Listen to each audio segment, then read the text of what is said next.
এই অন্ধ সাহাবী আব্দুল্লাহ ইবনে উম্মে মাকতুম রাদিয়াল্লাহু তাআলা আনহু ওমরের সামনে গিয়ে বলছেন, ভাই ওমর, রাসূল আমাকে জিহাদে যেতে দেন নাই, প্রথম খলিফা আমাকে জিহাদে যেতে দেন নাই, আপনার কাছে আমার একটা করজোড়ে মিনতি জানাই, মেহেরবানি করে কাদেসিয়ার যুদ্ধ শুরু হয়ে যাবে, গাজওয়ায়ে কাদেসিয়ায় আপনি আমাকে পারমিশন যদি দিয়ে দিতেন আমি যুদ্ধে অংশগ্রহণ করতাম, আমি শহীদ হতে চাই, শহীদি তামান্না নিয়ে আমি যুদ্ধে অংশগ্রহণ করতে চাই, আপনি আমাকে পারমিশন দিয়ে দেন। ওমর ফারুক বললেন, কেন? আমার মন চায় না আমি শহীদ হয়ে যাই, আপনি আমাকে পারমিশনটা দিবেন। ওমর ফারুক বললেন, ঠিক আছে ভাই অন্ধ, আমার ভাই আব্দুল্লাহ ইবনে উম্মে মাকতুম, চিন্তা করো না, আমি তোমাকে পারমিশন দিয়ে দেব, তবে একটা প্রশ্ন করব, সেই প্রশ্ন হলো যুদ্ধে যে অংশগ্রহণ করবে তোমার তো চোখ নাই, কেমন করে তুমি যুদ্ধ করবে? সঙ্গে সঙ্গে সাহাবী বলছেন, ভাই ওমর, আমি জানি আপনি আমাকে কেমন প্রশ্ন করবেন, কিন্তু আমি আপনাকে উত্তরটা দেব এইভাবে, যুদ্ধের ময়দানে তো সবাই যুদ্ধ করতে যায় না, সবাই তো অস্ত্র হাতে নেয় না, অন্তত একজন তো কালিমার পতাকা বহন করে, সেই কালিমার পতাকা বহন করার জন্য কাউকে দায়িত্ব না দিয়া আমাকে দায়িত্বটা আপনি আমাকে দিয়ে দিবেন, সবার সামনে আমি কালিমার পতাকা নিয়ে দাঁড়ায় থাকবো। আজকে মুসলমান কালিমার পতাকা না ফুটবলের পতাকা?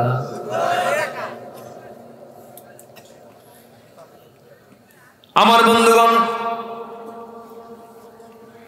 ওমর ফারুক তাকে পারমিশন দিয়ে দিলেন, যুদ্ধের ময়দানে অংশগ্রহণ করলেন সে অন্ধ সাহাবী। তিনি আল্লাহর কাছে প্রার্থনা করেন, আল্লাহ, সারা জীবন যুদ্ধে অংশগ্রহণ করতে পারি নাই, আজকে পারমিশন পেয়ে গেছি, আমি যেন শহীদ হয়ে যাই। এই দোয়া করে তিনি চলে গেলেন। তার নিয়ত হলো তিনি সবার সামনে কালিমার পতাকা নিয়ে তিনি দাঁড়ায় থাকবেন। ঠিক তেমনই হয়ে গেল। চোখে দেখেন না সেই সাহাবী কালিমার পতাকা নিয়ে এক পায়ে দাঁড়িয়ে আছেন একটা জায়গায়, দূর থেকে তীর মারা হলো, শাহাদত বরণ করলেন সেই সাহাবী। সেই সাহাবীর চিন্তা হলো, আল্লাহ, আমি যদি শহীদ হয়ে যাই বুকের তাজা রক্ত নিয়ে তোমার সামনে হাজির হয়ে যাব, তুমি আল্লাহ আমাকে প্রশ্ন করবে, আব্দুল্লাহ রে, আউযু বিল্লাহি মিনাশ শাইতানির রাজীম, বিসমিল্লাহির রাহমানির রাহিম।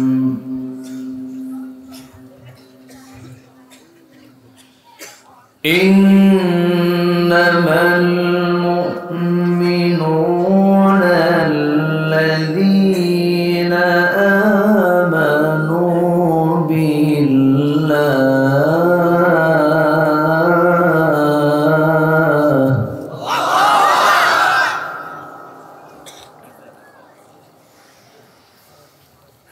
الذين آمنوا بالله ورسوله ثم لم يرتابوا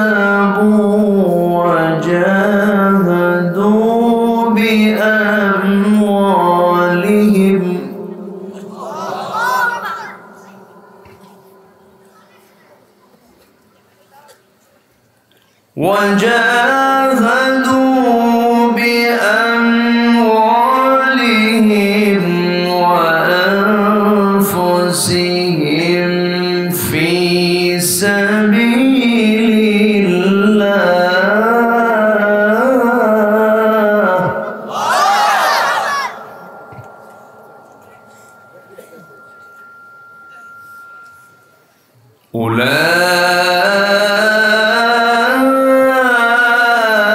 أولئك هم الصادقون.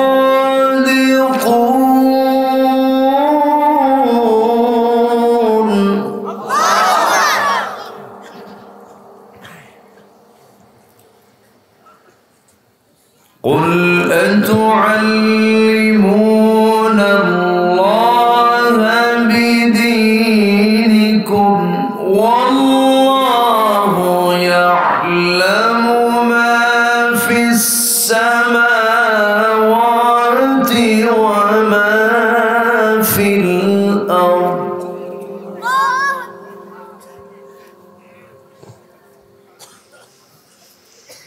ওয়াল্লাহু বিকুল্লি শাইইন আলীম।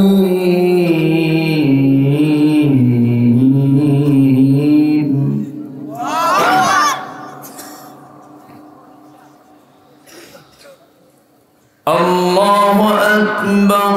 বিসমিল্লাহির রাহমানির রাহিম।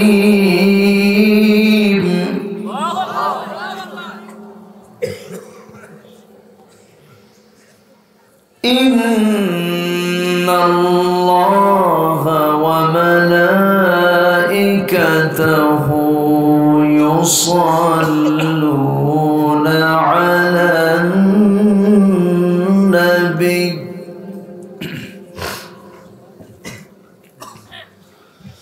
ইয়া আইয়ুহাল্লাযীনা আমানু সাল্লু আলাইহি ওয়া সাল্লিমু তাসলিমা। আল্লাহুম্মা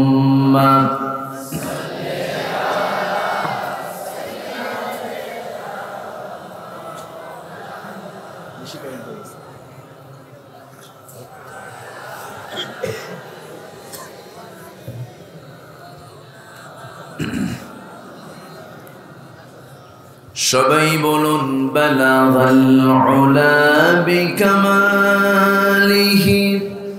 কাশাফাত তুজা বিজামালিহি হাসানাত জামিউ খিসালিহি সাল্লু।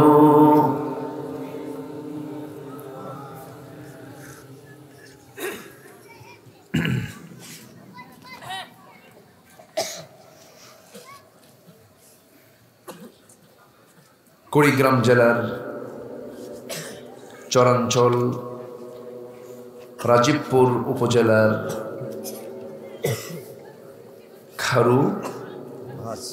খারুভাজ আক্কাসিয়া নুরানি হাফিজে মাদ্রাসা মাহফিল ইন্তেজামে কমিটি কর্তৃক আয়োজিত 1 ডিসেম্বরে অনুষ্ঠিত মাদ্রাসা মাঠে আয়োজিত আজকের এই তাফসীরুল কোরআন মাহফিল 2022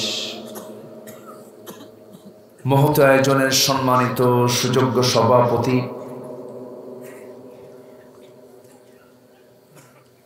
কোদালকাঠি ইউনিয়ন পরিষদের সম্মানিত চেয়ারম্যান মহোদয় জনাব হুমায়ুন কবির সক্কু সাহেব,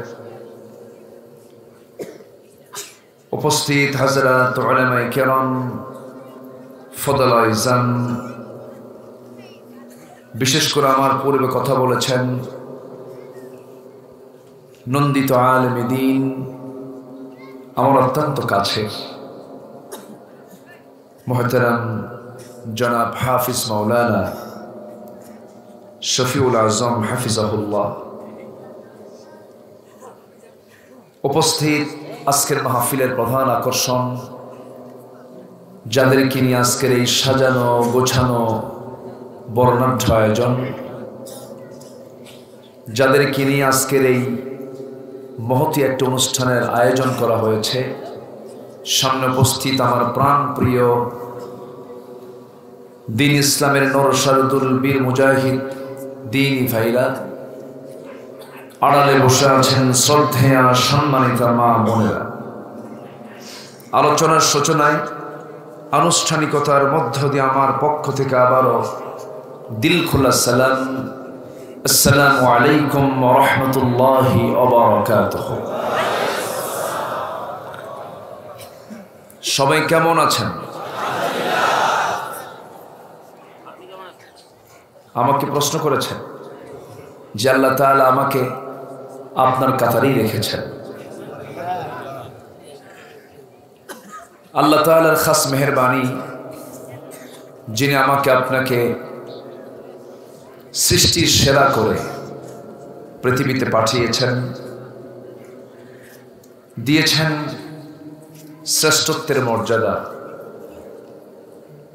সেই মহান রব্বুল আলামিনের শানে আমরা সবাই শুকরিয়া জ্ঞাপন করছি, বলছি আলহামদুলিল্লাহ। আবারও বলছি আলহামদুলিল্লাহ। চিৎকার মেরে বলছি আল্লাহুম্মা ইন্নী আসআলুকা আল হুদা ওয়াত তুকা ওয়াল আফাফা ওয়াল গিনা। সবাই বলি আল্লাহুম্মা লাকা আসলামতু ওয়া বিকা আমানতু ওয়া আলাইকা তাওয়াক্কালতু ওয়া ইলাইকা আনাবতু ওয়া বিকা খাসামতু। আমরা আল্লাহ তাআলার শুকর আদায় করে নিলাম। সম্মানিত হাজিরিন, অনেক রাত হয়েছে। আমার মনে হয় এবছর সবচেয়ে বেশি রাত মনে হয় আজকেই হলো, স্টার্টিং হলো। আমি যদি এখন আলোচনা শুরু করি, সবার কি শোনার আগ্রহ আছে? শুনতে রাজি আছি তো সবাই? জোরে বলি ইনশাআল্লাহ। আমি যখন বকশীগঞ্জ পার হচ্ছিলাম, মনে হলো এটিকে রাস্তা না পুলসিরাত।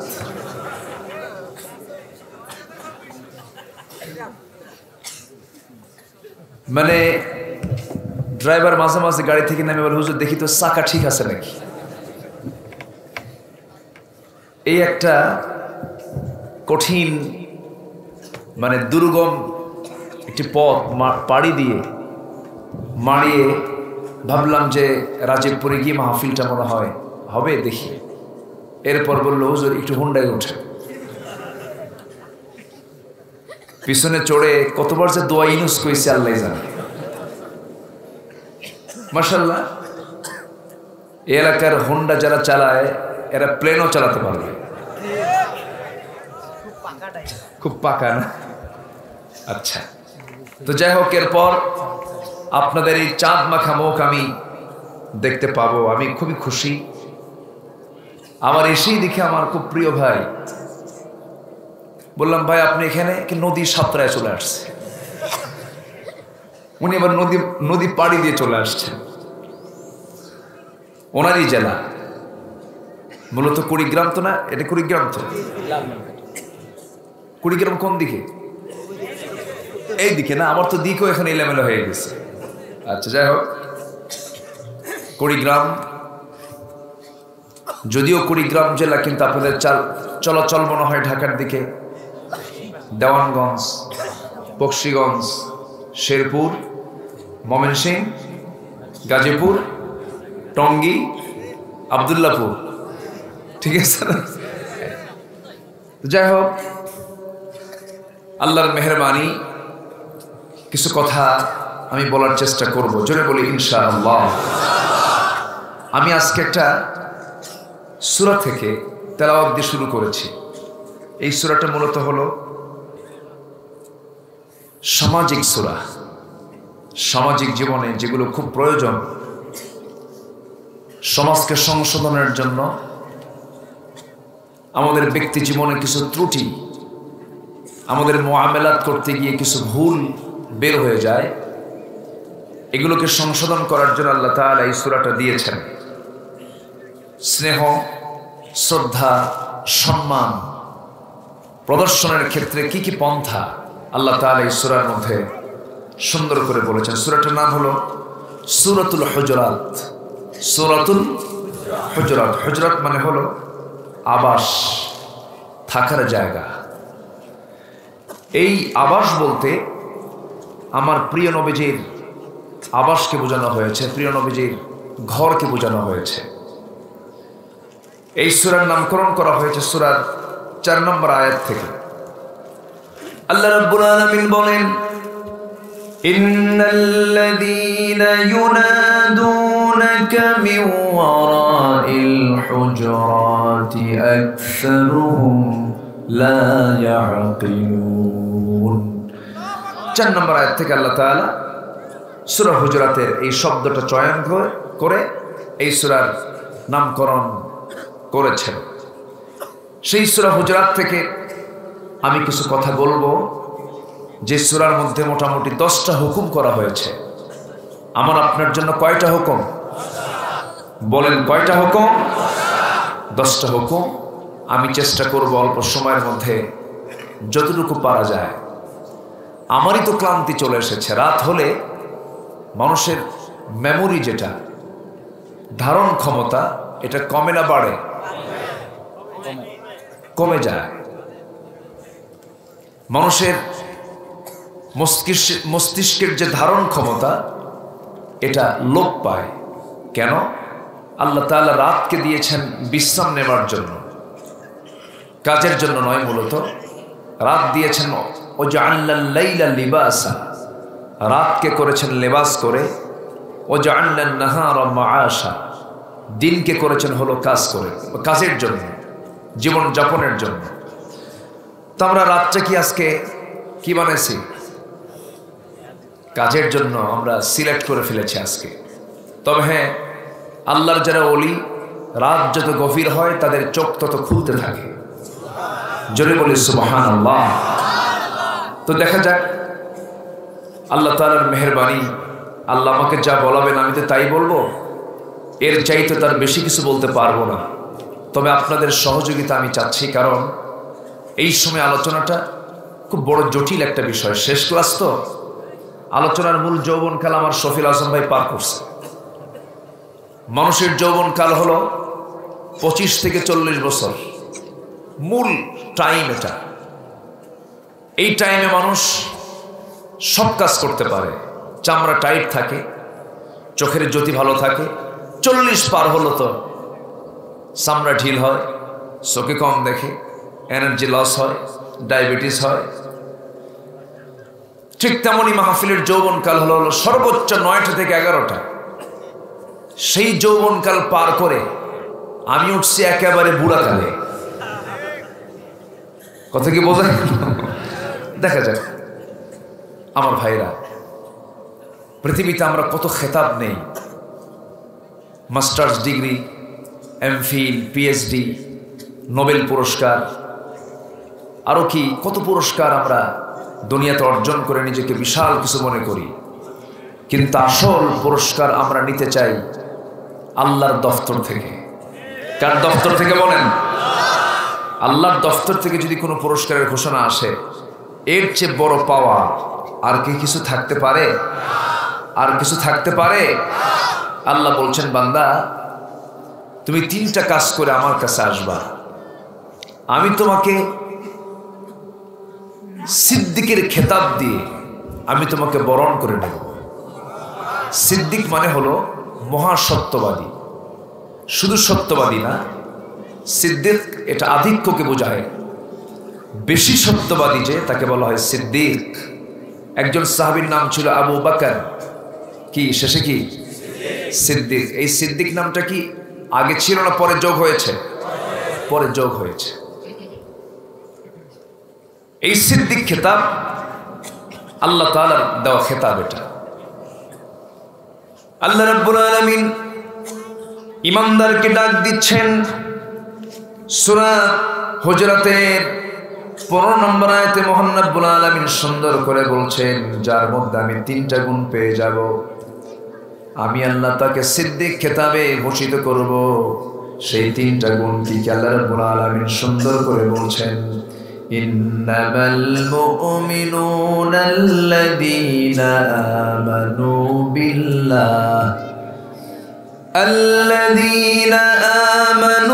বিল্লাহ ওয়া রাসূলিহি থুম্মা লাম ইয়ারতাবু ওয়া জাহাদু বিআমওয়ালিহিম ওয়া আনফুসিহিম ফি সাবিলিল্লাহ উলাইকা হুমুস সাদিকুন। জোরে বলুন আল্লাহু আকবার। আল্লাহ রাব্বুল আলামিন বলেন প্রকৃত মুমিন তো তারাই আল্লাযীনা যারা এক নম্বর গুণ আমানু যারা ঈমান আনবে। এক নম্বর কার উপরে? আসতে বলবেন না, কার উপরে? নাম্বার 2 হলো রাসূলের উপরে ঈমান আনতে হবে। আল্লাহকে মানলাম, রাসূলকে মানলাম না, রাসূলকে মানলাম আল্লাহকে মানলাম না, আবার আল্লাহকে মানতে নিয়ে শিরিক করলাম, তাও হবে না। খ্রিস্টানরাও আল্লাহকে মানে, ইহুদিরাও আল্লাহকে মানে। কোন খ্রিস্টান বলে না যে আল্লাহ নাই, কোন ইহুদি বলে না যে আল্লাহ নাই, কিন্তু আল্লাহকে মানতে গিয়ে তারা এখানে একটা প্যাঁচ লাগায় দেয়। যেটা আল্লাহ তারা সহ্য করতে পারেন না, সেটা হলো শিরকের একটা ছোঁয়া তারা লাগায় দেয়। খ্রিস্টানরা কি বলে, ইহুদিরা কি বলে? ওয়াকালাতিল ইয়াহুদু উযাইরুন ইবনুল্লাহ ওয়াকালাতিন নাসারাল মাসীহু ইবনুল্লাহ যালিকা কাওলুহুম বিআফওয়াহিহিম। ইহুদিরা বলে হলো উযাইর আল্লাহর ছেলে, নাসারা বলে ঈসা হলো আল্লাহর ছেলে। জোরে বলে নাউযুবিল্লাহ। এটা কিসের কাজ হলো? ইমানদারের কাজ হলো না মুশরিকের কাজ হলো? মুশরিকরাই তো শিরিক করতে পারে। আমার আল্লাহর পরিচয় তেমন কোনো পরিচয় নাই যে আল্লাহ তাআলা কোথাও তার সন্তানের কথা বলেছেন। তার পরিচয়টা আমরা সবাই ছোট্ট সূরার মধ্য দিয়ে জেনে যাই। যারা পারেন ঠোঁট মিলিয়ে বলুন, কুল হুয়াল্লাহু আহাদ আল্লাহুস সামাদ লাম ইয়ালিদ ওয়া লাম ইউলাদ ওয়া লাম ইয়াকুল লাহু কুফুয়ান আহাদ। আল্লাহ দুই না এক। আল্লাহ পরনির্ভর না স্বনির্ভর?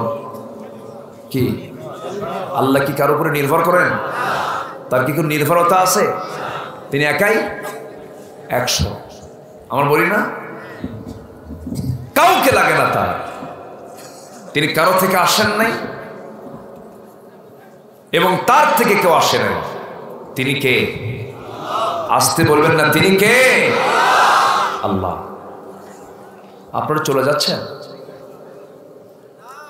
চলে যাচ্ছেন নাকি আপনারা? চলে যাচ্ছেন? সবাইকে থাকতে রাজি আছেন? জোরে বলি ইনশাআল্লাহ।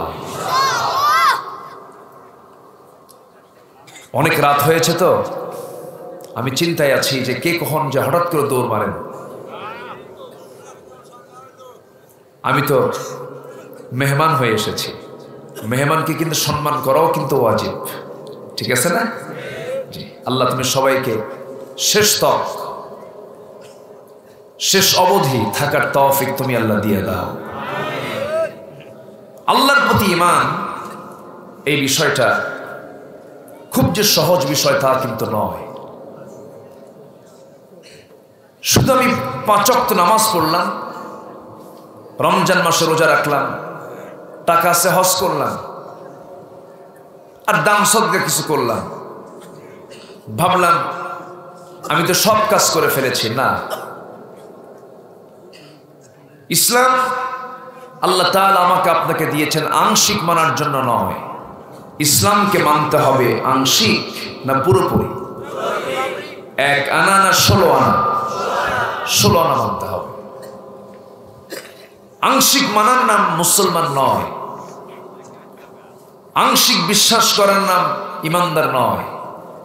ঈমান আনতে হলে শুধু আল্লাহকে নয়, রাসূলকে মানতে হবে, কিতাবকে মানতে হবে, আখিরাতকে মানতে হবে, ফেরেশতাদেরকে বিশ্বাস করতে হবে।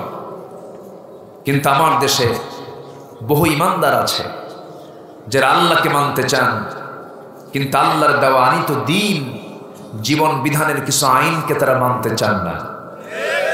আসতে বলবেন না, আছে না নাই? আসতে বলবেন না, আছে না নাই?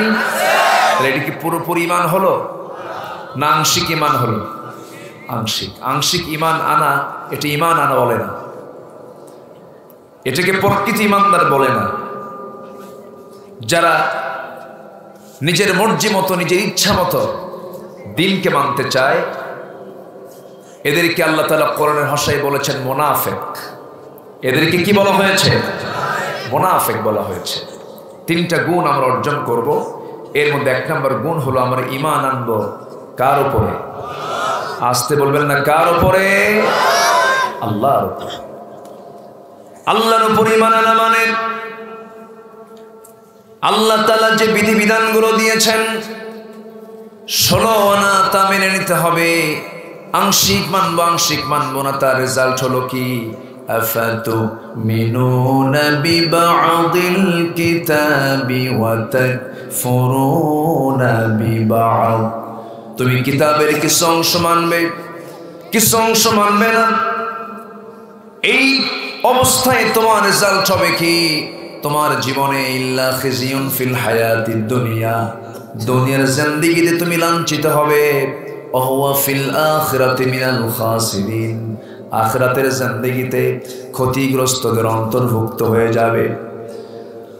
গোটা দুনিয়া জুড়ে আজকে মুসলমানদের দিকে যদি আমরা তাকাই, ফিলিস্তিনের মুসলমানগুলোকে ইহুদিরা মারে, কাশ্মীরের মুসলমানগুলোকে আজকে হিন্দু ভাইরা মারে, ইরাকের 7.5 লক্ষ মুসলমানকে খ্রিস্টানরা মেরে ফেলল, আরাকানের মুসলমানদেরকে বৌদ্ধরা নিয়মিত মারতেছে। এরকম করে গোটা দুনিয়াতে মুসলমান যে মার খাচ্ছে, এই মার খাওয়ার মূল কারণ একটাই, সেটা হলো মুসলমান তার ইসলাম থেকে অনেক দূরে চলে গেছে। ঠিক কিনা? কোরআনটাকে ছেড়ে দিয়েছে। আজকে কোরআনকে যদি আঁকড়ে ধরতো মুসলমান, গোটা পৃথিবীর নেতৃত্ব মুসলমানদের হাতেই থেকে যেত। সম্মানিত ভাইয়েরা, আবার এক শ্রেণীর মুসলমানের হাতে নামকাওয়াস্ত মুসলমান জুলুমের শিকার হচ্ছে। যাদের থাকার কথা কোরআনের এই জায়গায়, কোরআনের মঞ্চে যারা থাকবেন, তাদের কি অন্য কোথাও মানায়? আসতে বলবেন, অন্য কোথাও মানায়? যতটুকু রহমত থাকে, যতটুকু বরকত থাকে, যত বালা মুসিবত থেকে উদ্ধার করা হয়, এতে ভালো মানুষের কিছু দোয়ার ফসল। ঠিক কিনা বলেন? সম্মানিত বন্ধুগণ, সম্মানিত ভাইয়েরা, আমরা শুনেছি 2023 সাল নাকি দুর্ভিক্ষের বছর। শুনছেন নাকি আপনারা? এরকম কিছু কানে আসছে? আচ্ছা, দুর্ভিক্ষ হবে, চরম সংকট সৃষ্টি হবে, এই জাতীয় কথা আমাদের কানে আসলো। কিন্তু দুর্ভিক্ষ থেকে বাঁচার উপায়ও আছে না নাই? আসতে বলবেন না, আছে না নাই? ফয়সালা আছে কোন কিতাবে? কোন কিতাবে আছে? কোরআনে আছে। কিন্তু দুর্ভিক্ষ তো হবে, এই কথা আমরা শুনলাম।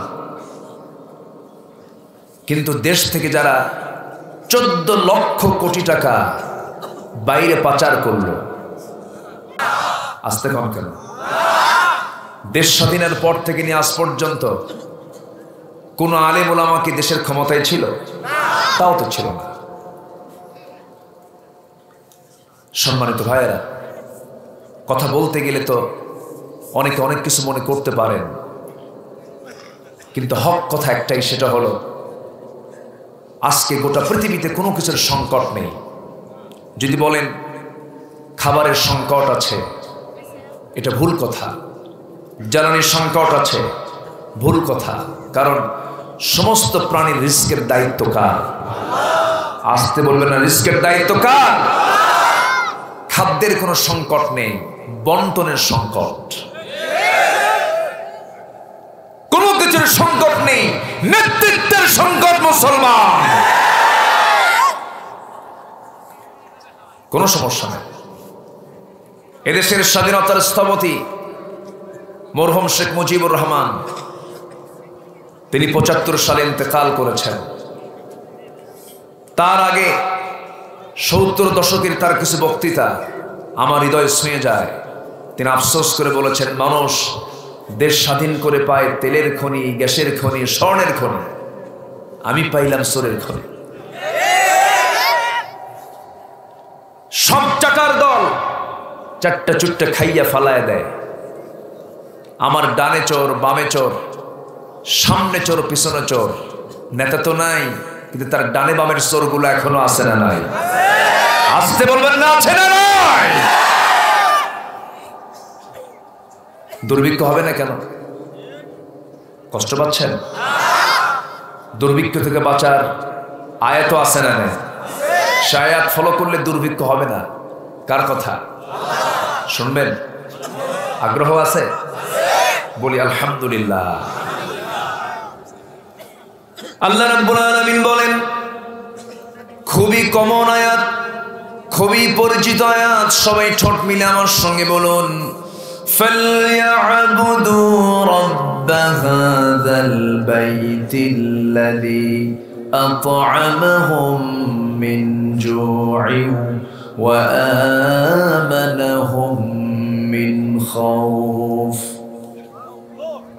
যদি তোমরা ক্ষুধা মুক্ত থাকতে চাও, দুর্ভিক্ষের আওতা মুক্ত থাকতে চাও, ত্রাস মুক্ত থাকতে চাও, টেনশন মুক্ত থাকতে চাও, তোমাদের জন্য আমি আল্লাহ পাক একটা হুকুম দিয়ে দিলাম, তোমরা কারো গোলামি না করে আমি আল্লাহ আমার গোলামি তোমরা করবে। কার কথা? আসতে বলবেন না, কার কথা? আল্লাহর কথা। কিন্তু আল্লাহর নাম নিলে অনেকের গায়ে জ্বালা পড়া করে এমন লোক বাংলার জমিনে আছে না নাই? নারে তাকবীর, আল্লাহু আকবার, এটা কোনো নির্দিষ্ট কোনো দলের স্লোগান নয়। নারে তাকবীর আল্লাহু আকবার হলো সকল মুসলিম উম্মার স্লোগান। এটা আমার কথা কি সবাই বুঝতেছেন? এই স্লোগান কি কোনো ব্যক্তি নির্দিষ্ট দলে না গোটা মুসলমানের? আসানের প্রথম আওয়াজ কি? আরো জোরে। আকামতের প্রথম আওয়াজ কি? নামাজ শুরু হয় কি দিয়া? রুকুতে যেতে হয় কি দিয়া? সেজদায় যেতে হয় কি দিয়া? মুরগি জব করতে হয় কি দিয়া?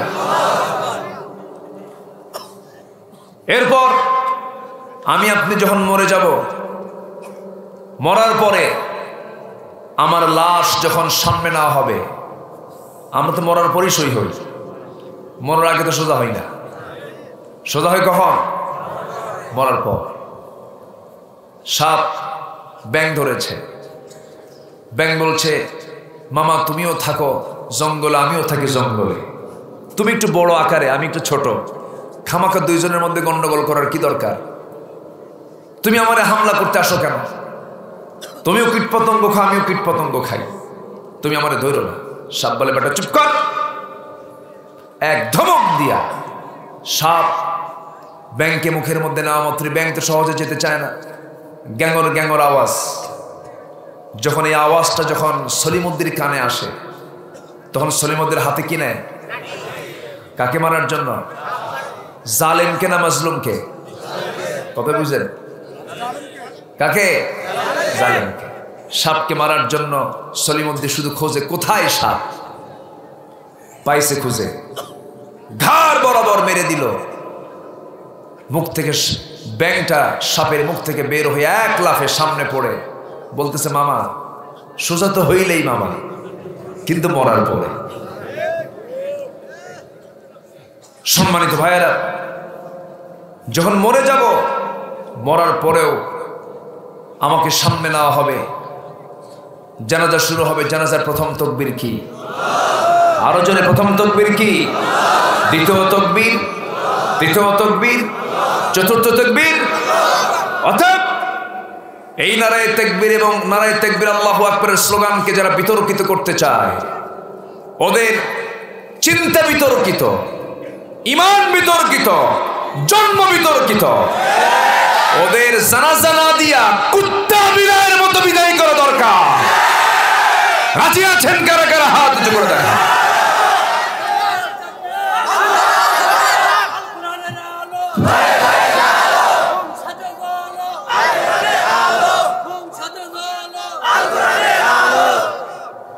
আল্লাহ কবুল করুন।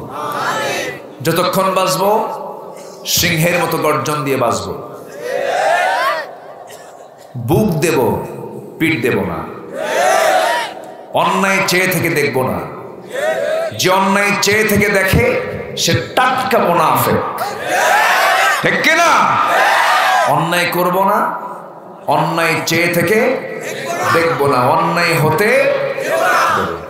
এটা হচ্ছে ইমানদারের কাজ। এটা কার কাজ? ইমানদারের কাজ। কষ্ট হচ্ছে না তো? বলি আলহামদুলিল্লাহ। মাদ্রাসার ছাত্র, কত আন্তর্জাতিক সুনাম তারা কুড়িয়ে আনছে। এই যে আজকে 15 জন ছাত্রের দস্তারবন্দি হলো, কত বড় একটা অর্জন এটা। হাফেজ সানি আহমদ তাকরিম, আবু রাহাত, এটা আমাদের গর্ব। গোটা বিশ্বকে হারিয়ে কালিমার পতাকা উড্ডীনের পাশাপাশি এই দেশের পতাকা তারা উড্ডীন করেছে, আল্লাহর কালামকে উচ্চকিত করেছে, কালিমাতুল্লাহি আল উলিয়া। সেই ছেলেগুলো দেশের সুনাম বয়ে আনছে। প্রতি বছর এদেশের হাফেজরা গোটা পৃথিবীর হাফেজকে হারায় দেয়। আরবের হাফেজরা আমার দেশের হাফেজদের সঙ্গে পারে না। আলহামদুলিল্লাহ বলে, এটি কি একটা বিশাল অর্জন না? বিশাল অর্জন তো। সৌদি গভর্নমেন্ট তাদেরকে পুরস্কৃত করেছে। এদেশের গভর্নমেন্ট এবার সালেহ আহমদ তাকরিমকে রাষ্ট্রীয় সম্বর্ধনা দিয়েছে। তো যাকে রাষ্ট্রীয় সম্বর্ধনা দেওয়া হলো একজন হাফেজকে, সেই তো উপযুক্ত। কেন সম্বর্ধনা দেওয়া হলো? নাস্তিক পাড়ার নাস্তিকদের গায়ে চুলকানি শুরু হয়েছে। কি হেফজ করা কোনো যোগ্যতা হলো? বলতেছে হেফজ করা কোনো যোগ্যতা? তোর 14 গোষ্ঠী নিয়ে 14 গোষ্ঠী। তো কোরআন মুখস্থ করা যাবে না যদি রহমত থাকে না কার? যদি রহমত আল্লাহর না থাকে সে মুখস্থ করতে পারবে না। 10 দিন কোরআন না পড়লে কোরআনের পৃষ্ঠা সাদা মনে হয় কিছুই নেই। কোরআন অনিয়মিত পড়া না নিয়মিত পড়া? নিয়মিত। যার উপরে কোরআন নাজিল হলো সেই নবীজি নামাজে দাঁড়িয়েছেন, সূরা পড়তেছেন। সূরা পড়ার মাঝে তিনি কিছু আয়াত বাদ ফেলে দিয়েছেন। আয়াত যখন বাদ পড়ে গেছে, এক সাহাবী উবাই ইবনে কাব বলছেন, ইয়া রাসূলুল্লাহ, নামাজের মধ্যে কিছু আয়াত বাদ পড়লো, এটা বুঝি মানসুখ হয়ে গেছে? রাসূল বলছেন, না রে না সাহাবী, আয়াত তো মানসুখ হয় নাই, আমার ভুল হয়ে গেছে, আমি বাদ ফেলে দিয়েছি। আমার নবীজির তেলাওয়াতের মধ্যে যদি ভুল করে যদি আয়াত বাদ পড়ে যায়, কোরআন তো এত সহজ নয়। আল্লাহ রাব্বুল আলামিন পরবর্তীতে জানিয়ে দিচ্ছেন, সানুকরিউকা ফালা তানসা ইল্লা মা শাআল্লাহ। হে রাসূল, আমি আপনাকে পড়িয়ে দেব, আপনি কোরআন কখনো ভুলবেন না। আমার নবীজি তাড়াহুড়ো মুখস্থ করার জন্য বারবার জিহ্বা নড়ান, বারবার তিনি জিহ্বা ওড়াচ্ছেন, মুখস্থ করার জন্য চেষ্টা করছেন। আল্লাহ রাব্বুল আলামিন বলেন, লা তুহাররিক বিহি লিসানাকা লিতাআজালা বিহি। হে রাসূল, আপনি মুখস্থ করার জন্য বারবার জিহ্বা নড়ানোর কোনো প্রয়োজন নাই, অস্থির হওয়ার কোনো প্রয়োজন নাই। আমি আল্লাহ নিজে আমি আপনার সিনার মধ্যে কোরআনটা জমা করে দেব। অতএব হাফেজরা মুখস্থ করে না, তাদের সিনার মধ্যে জমা করে দেন। কে জমা করে দেন? কে জমা করে দেন? আল্লাহ। হাফেজরা হলো স্পেশাল বান্দা। হাফেজের বাপ হন, কিসমত খুলে যাবে। ইঞ্জিনিয়ারের বাপ হন, সমস্যা নাই। ডাক্তারের বাপ হন, সমস্যা নাই, কিন্তু আগে হাফেজ বানান, আগে কোরআনওয়ালা বানান, আগে আল্লাহওয়ালা বানান। নিজের চোখে দেখা বৃদ্ধাশ্রম গড়ে উঠেছে আমার দেশে। ওই গাজীপুরের মধ্যে কিছু বৃদ্ধাশ্রম আছে।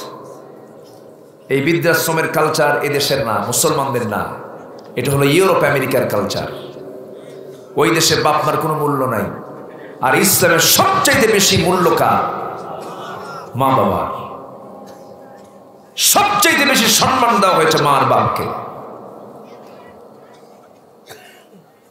বৃদ্ধাশ্রমে বুড়া মানুষ, আমি একদিন দেখতে গেলাম, এখানে কারা থাকে? মুসলিম পরিবারের কিনা। যে দেখে এক বৃদ্ধ মানুষ বসে আছে, বললাম, মুরব্বী আপনার বাড়ি কোথায়? কি চিটাগাং?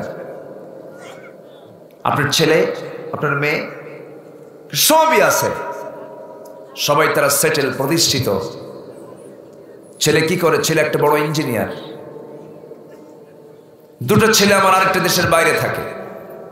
তা আপনি এখানে কেন? আপনি বাড়িতে থাকেন না? আমার দেখার কেউ নাই, তারা আমাকে এখানে জোর করে রেখে চলে গেছে। যে শিক্ষার ফলাফল হলো বুড়া বয়সে বাপ মাকে না দেখা, ওই শিক্ষার মুখে আমরা থুতু মারি। কষ্ট পাচ্ছেন না কেন? সেই শিক্ষার মুখে আমরা কি মারি? থুতু মারি। যে শিক্ষায় নৈতিকতা নাই, সে শিক্ষার কোনো মূল্য। অথচ আল্লাহ রাব্বুল আলামিন বলেছেন, তুমি যখন ছোট ছিলে তখন মা বাবার দায়িত্ব হলো তোমাকে বড় করা, তোমার খেদমত করা।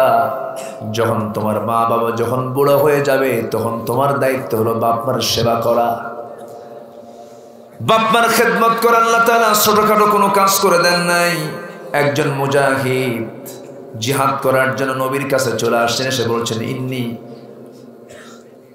ওই সাহাবী বলছেন হুজুর আমার তো উরিদুল জিহাদ, আমি জিহাদ করতে চাই। আস্তাহিল জিহাদ, আমি জিহাদের জন্য তামান্না করতে চাই হুজুর, জিহাদ করব আমি, কিন্তু আমি যে অসুস্থ, আমি যুদ্ধে যাব কেমনে?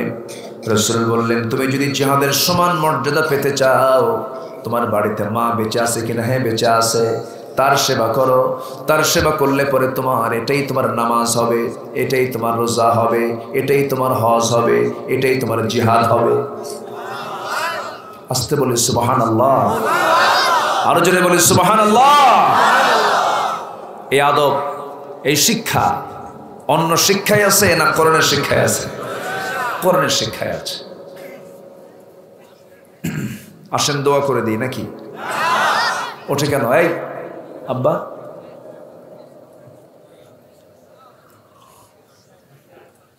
লজ্জা পাইছ আব্বু? ছোট বাচ্চা তো, ও তো যাবেই। নড়াচড়া করলে সামনে থেকে বক্তার কলিজার একটা করে তার ছেড়ে খুব কষ্ট হয়। মানুষ চলে যাচ্ছে, কষ্ট হয়। এখানে বসে কথা বলা, যারা বলেন তারা টের পান। এই যে হাফেজ সাহেব আছেন, তিনি উপস্থাপনা করেন, বুঝেন তারা। একটু মেহরবানি করে আমি আর কিছু সময় চাচ্ছি, এই তিনটা সাবজেক্ট, তিনটা পয়েন্ট আমি শেষ করার চেষ্টা করব। আমাকে সহযোগিতা করবেন না ইনশাআল্লাহ? জোরে বলি ইনশাআল্লাহ। সম্মানিত ভাইয়েরা, এই পৃথিবীতে আল্লাহর দাসত্বের পরে বাপ মার সেবার কথা বলেছেন কে? আল্লাহ তাআলা। ইউরোপে যান, এটা পাবেন না। আমেরিকা যান, পাবেন না। কেন পাবেন না? সেখানে পারিবারিক কাঠামো এমন মজবুত নাই। কার সন্তানকে এটারও খবর কেউ রাখে না। সম্মানিত বন্ধুগণ, অথচ আজকে মুসলমান আমার দেশে বৃদ্ধাশ্রম গড়ে উঠছে, সন্তান বাবার জানাজায় হাজির হওয়ার সময় পায় না। এরকম রেকর্ড আছে না নাই? এরকম রেকর্ড আছে না নাই? আচ্ছা, কেন জানেন? এটার মূল কারণ হলো কিসের শিক্ষার অভাব? কিসের শিক্ষার অভাব? কোরআনে। সন্তানকে টাকাওয়ালা বানায় কি করবেন? সন্তানকে বুড়ো বয়সে আপনি টাকাওয়ালা বানাবেন, সন্তানকে দেখে আপনি বাবা ভয় পাবেন। আর সন্তানকে আপনি আল্লাহওয়ালা বানান, বুড়ো বয়সে সন্তান আপনাকে দেখে ভয় পাবে। কারণ সে বুঝবে আমার বাপ যদি অসন্তুষ্ট হয়, কে অসন্তুষ্ট হবেন? আল্লাহ অসন্তুষ্ট হয়ে যাবে। এই জন্য আমি সবার কাছে আরজ করে যাই, এই চরাঞ্চলের প্রত্যেকটা মানুষকে আমি আহ্বানটা দিয়ে যাব, সন্তানকে চোখ বন্ধ করে মাদ্রাসায় দিবেন, সন্তানের হাতে আপনি কোরআনটা তুলে দিবেন। আপনার সন্তানকে পাহারা দেবার জন্য আপনার প্রয়োজন হবে না, কোরআন আপনার সন্তানকে পাহারা দিয়া জান্নাতের দরজায় পৌঁছায়া দেবে। আপনি মাদ্রাসার বারান্দার দিকে তাকান, ওই দিকে ভার্সিটির বারান্দার দিকে তাকান, নোংরামি, বেয়াদবি, উচ্ছৃঙ্খলপনা সমস্ত কিছু যদি লক্ষ্য করা হয় সেটা মাদ্রাসায় দেখা যায় না, ভার্সিটি দেখা যায়। ভার্সিটিতে দেখা যায় সেখানে পর্দার পরিবেশ আছে নাকি, বেহায়াপনা আছে না নাই, উচ্ছৃঙ্খলপনা আছে না নাই। মাদ্রাসায় কোনো শিক্ষকের সামনে কোনো ছাত্র যদি মাথা উঁচু করে দাঁড়ায়, মাদ্রাসায় এমন দৃশ্য কখনো দেখা যায় নাকি? ওস্তাদ ওযু বানাবেন, ওযুর পানি রেডি, ওস্তাদ ঘর থেকে বের হবেন, সামনে জুতা সুন্দর করে সাজানো হয়ে সামনে রেখে দিয়েছে। সন্তান ওস্তাদকে ছাত্র যে সম্মান শ্রদ্ধা করে, এই সম্মান শ্রদ্ধার মূল কারণ হতেছে কি বলেন? মূল কারণটা কি? কোরআনের জন্য তাকে সম্মান দেওয়া হয়। এই যে একটা আদবের পরিবেশ আপনি মাদ্রাসায় পাবেন, এই পরিবেশ আপনি কলেজেও পাবেন না, ভার্সিটিতেও পাবেন না। আপনি লক্ষ্য করে দেখেন, মাদ্রাসায় শিক্ষক ছাত্রকে পিটায় না, মাদ্রাসার চিত্রের দিকে আপনি যদি তাকান, শিক্ষক ছাত্রকে পিটায়। কিন্তু আপনি যদি ভার্সিটির দিকে চলে যান, সেই জায়গায় শিক্ষক ছাত্রকে পিটায় না, ছাত্র শিক্ষককে পিটায়। ছাত্র শিক্ষককে পিটায়, কয় স্যার সোজা হন। আছে না? আসতে বলে, আছে না নাই? আচ্ছা, কোন শিক্ষা? যে শিক্ষার ফলাফল হলো ছাত্র শিক্ষককে পিটায়। এমনকি পিটায় শুধু না, দুই হাত দুই পা ধুইরা পুকুরে ফেলে দেয়। রেকর্ড আছে না? এগুলো আছে, এরকম রেকর্ড আছে না নাই? রাজশাহীতে একটা ঘটনা ঘটেছে, আপনি এগুলো মাদ্রাসায় পাবেন না। অতএব সন্তানকে আদবওয়ালা বানাতে হলে আদবের শিক্ষা দেব আমরা, জোরে বলি ইনশাআল্লাহ। এই কথাগুলো বলার আমি এই জন্য জরুরি মনে করলাম, অনেকে হতাশায় ভোগেন, সন্তানকে কোথায় পড়াবো। আবার মাদ্রাসায় পড়লে আবার অনেকে বলে সন্তান কি করে খাবে।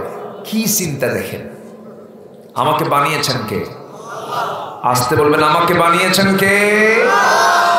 আমার রিজিকের দায়িত্ব কার? এখানে বসে আছে, আমরা কি না খেয়ে আছি? আমার নাকের ডগায় খাবার আছে না নাই? নাকের খাবার আগে দরকার না মুখের খাবার আগে দরকার? বলেন কোনটা? অক্সিজেন না ভাত? বলেন কোনটা বেশি দরকার? অক্সিজেন কত টাকা রেট দেন? কোনো মূল্য আছে? খাওয়াচ্ছেন কে? অনেকে বলে আল্লাহ কেমনে খাওয়ায়, ওর নাক চিপে ধরবেন। আল্লাহ রাব্বুল আলামিন এসেনশিয়াল সব কিছুকে ফ্রি করে দিয়েছেন। সূর্যের আলো ফ্রি, বাতাস ফ্রি, এরপর অক্সিজেন ফ্রি, সব কিছু ফ্রি করে দিয়েছেন। আল্লাহ বলছেন রিজিকের কোনো চিন্তা করো না বান্দা, রিজিক তো আমি দেব। আমাকে চেনার জন্য কোরআনটা পড়ো। কোরআনটা যারা পড়বে আর কোরআনটা যারা পড়বে না তারা কখনো সমান হবে না। জেনে ঈমান আনা, না জেনে ঈমানের মধ্যে তফাৎ আছে না নাই? আমার দেশে বহু ঈমানদার আছেন, নামই হলো ঈমান আলী। নাম কি বলেন? ঈমান আলী, কিন্তু ফজর পড়ে না। নাম হলো ফজর আলী। ঘুম থেকে উঠে সকাল 10টার দিকে নাম ফজর আলী রেখে দিছে, নাম হলো আতর আলী, গাজার গন্ধে কাছে যাওয়া যায় না। নাম হলো হিম্মত আলী, সাইকেলের চাকা বাস চলি শীত হয়ে পড়ে। আসলে নাই বলেন? নাম দিয়ে কাম হবে না। নামাজ নাই, রোজা নাই, দিন নাই, ইসলাম মানা নাই, কিন্তু নাম হতেছে আব্দুর রহমান। সে নাম দিয়ে আমি আপনি জান্নাত পাবো না। জান্নাত পাওয়ার জন্য বংশীয় পরিচয় দিয়ে জান্নাত পাওয়া যাবে না। জান্নাত পাওয়ার জন্য পিতার পরিচয় দিয়ে জান্নাত পাওয়া যাবে না। জান্নাত পাওয়ার জন্য আত্মীয়তার কোনো পরিচয় দিয়ে সূত্র ধরে জান্নাত পাওয়া যাবে না। জান্নাত পাওয়ার জন্য মুরিদ হয়ে জান্নাত পাওয়া যাবে না। মুরিদের মধ্যে ঈমান থাকার দরকার আছে না নাই? আছে। আমার বন্ধুগণ, যদি তাই হতো নূহ আলাইহিস সালাতু ওয়াস সালাম তার ছেলে কেনানকে জান্নাতে নিতে পারতেন। ইব্রাহিম আলাইহিস সালাতু ওয়াস সালাম তার বাবা আসরকে জান্নাতে নিতে পারতেন। আমার বন্ধুগণ, নূহ আলাইহিস সালাতু ওয়াস সালাম তার স্ত্রীকে জান্নাতে নিতে পারতেন, কিন্তু ঈমান নাই, তার কোনো মূল্য নাই। ঈমান আছে, তার মূল্য 100% আছে। এইজন্য আল্লাহ তাআলা বলছেন, বান্দারে 1 নম্বর গুণ তুমি যদি অর্জন করতে পারো, সঠিক ঈমান যদি আনতে পারো, তুমি সিদ্দিক হয়ে যাবে, তুমি সত্যবাদী হবে, আমার দফতর থেকে আমি তোমাকে সিদ্দিক খেতাব দিয়ে দেব। এই জন্য ঈমান টানবো আমরা কার উপরে? আসতে বলবেন না, কার উপরে? আল্লাহ আছেন না নাই? আল্লাহ আছেন কোথায়? কোথায়? কত দূরে? 3 মাইল, 4 মাইল, 5 মাইল? সাব্বিহ ইসমা রাব্বিকাল আ'লা, বলেন আ'লা, আরো জোরে আ'লা, আরো জোরে আ'লা, আ'লা। আলা মানে উপর, আলা মানে কি? উপর। আ'লা মানে হলো সবার উপর। সবার উপর তিনি কে? আমাদের মাথার উপরে কি? সামিয়ানা, এই যে তাবু, তাই না? এটা দেখতেছি না, তাবু। এর উপরে আছে হলো দিনের বেলার সূর্য, রাতের বেলার চাঁদ, এরপরে আছে হলো তারকারাজি, এরপরে আছে আকাশ। এই তো আমরা দেখতে পাই। কিন্তু আল্লাহ কি শুধু এই আকাশে না, সবার উপরে? আরো আকাশ আছে না নাই? সূর্য বড় না পৃথিবী বড়? ভালো করে বলবেন সবাই। মানে আলোচনা মনে হয় একটু কষ্ট হচ্ছে আপনাদের না? আচ্ছা, সূর্য বড় না পৃথিবী বড়? পৃথিবী হলো 228টি দেশ নিয়ে একটা পৃথিবী। কয়টা? 228টি দেশ নিয়ে একটা পৃথিবী। এখন তো 228টি দেশে এখন একটা জ্বর শুরু হয়েছে, সেটা হলো ফুটবল জ্বর, তাই না? উম্মতে মুহাম্মাদি তাহাজ্জুদ পড়ার সময় পায় না, খুব ব্যস্ত, অথবা ঘুম। কিন্তু 3টায় ব্রাজিল আর্জেন্টিনার খেলা হবে, 2টায় তিনি বসে আছেন তাহাজ্জুদের হালতে। আছে না নাই? খেলা হচ্ছে ব্রাজিল আর্জেন্টিনা, আর 2 গ্রুপে মারামারি করে ব্রাহ্মণবাড়িয়ায় শহীদ হয়ে যায়, তাই না? মারা গেছে না?